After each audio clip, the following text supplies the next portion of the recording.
This is Business Week Armenia, ＳիվիլNet's weekly economic news digest. Here's what's making headlines in Armenia this week. Armenia's U.S. envoy heads to Silicon Valley after CHIPS deal. Armenia's ambassador to the United States held a series of meetings late last week with senior representatives of major U.S. technology companies just days after Washington approved the export of advanced chips to Yerevan. Narek Pashinyan was in Silicon Valley for talks with Apple, Google, OpenAI, Anthropic, ServiceNow, Synopsys, AMD, and other big tech firms, according to embassy press releases. Detailed readouts of those talks were not made immediately available. The meetings come just days after the U.S. government granted the artificial intelligence startup Firebird permission to export NVIDIA-made processors for a new $500 million data center in Armenia. The 100-megawatt data center plans to allocate 20% of its computing capacity for domestic use, while setting aside the other 80% for sale to U.S. companies, according to reporting by Bloomberg.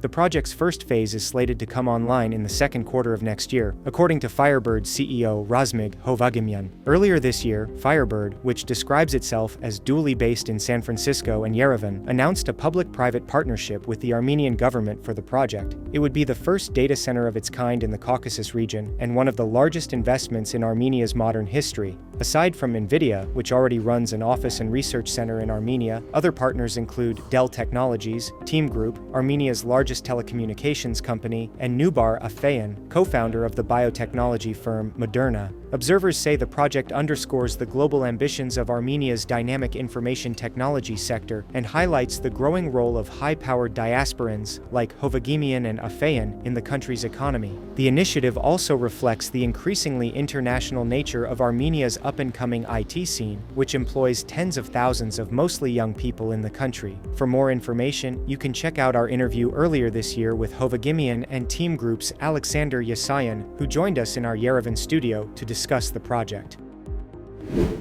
Armenia would prefer full nationalization of key utility. Pashinyan says Armenia would prefer to run the country's main power distributor as a state-owned company, but could also consider giving control to a foreign buyer if that proves too costly. That is according to Prime Minister Nikol Pashinyan, who gave the remarks at a televised meeting this week with Romanos Petrosyan, the interim head of Electric Networks of Armenia, or ENA. The first option is to bring ENA into full state ownership through established legal procedures. For the second option, we would need to attract a new investor through a transparent procedure, Pashinyan said. To be honest, for me, the best preferable option is the first one, he continued, but noted that taking over ENA could put too big a strain on the government's budget. Pashinyan's latest comments come just days after Armenia's state regulator voted to strip the ENA of its operating license, marking the latest escalation in the now long-running saga over the company's future ownership. The regulators cited reported shortcomings in the company's systems for financial record-keeping, metering, and billing. Allegations lawyers representing ENA's former operator rejected as unfounded and politically motivated. With its operating license revoked, ENA can operate for up to 3 months under the temporary administration of Petrosyan, a senior member of Pashinyan's party. After that, the utility would need a new license to continue functioning. Efforts by the government to seize the company began earlier this year, when law enforcement arrested the company's billionaire owner, Samvel Karapetyan, on charges of making calls for regime change. Shortly after that,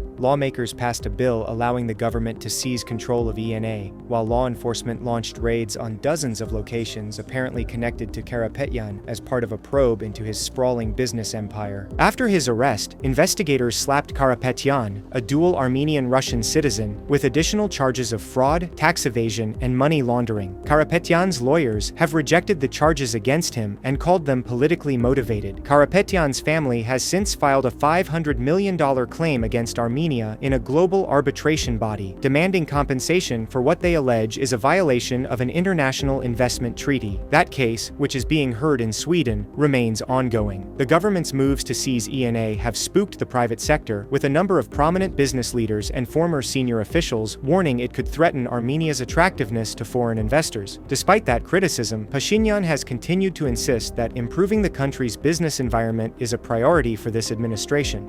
And as always, please follow SivilNet for the latest news and independent reporting from our contributors on the ground here in Armenia.